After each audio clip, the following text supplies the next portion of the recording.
যদি পসিবল হয় ফজরের পর জিকির আজকার করার পর তিলাওয়াত করলেন, এরপর চলে গেলেন, যাওয়ার আগে মসজিদ থেকে যাওয়ার আগে আপনি অন্তত 2টা রাকাত এই ইশরাকের নামাজ পড়ুন। কিসের নামাজ? ইশরাক।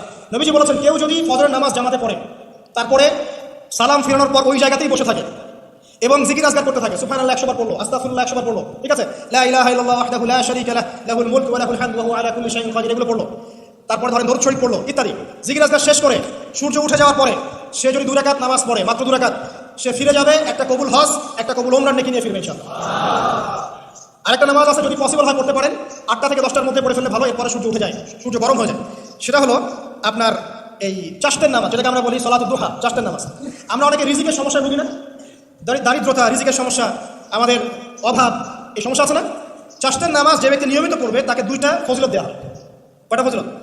চাষতের নামাজ যে ব্যক্তি নিয়মিত পড়ে তার 2টা স্পেশাল ফজিলত। এক, তাকে দ্বীনের জ্ঞান দেওয়া হবে, ইলম মুখস্থ ক্ষমতা দেওয়া হবে, আপনি হিফজ ক্ষমতা বেড়ে যাবে, কোরআন সুন্নাহ মুখস্থ রাখতে পারবেন ভালো ইনশাআল্লাহ, আল্লাহর পক্ষ থেকে বুঝ দেওয়া হবে।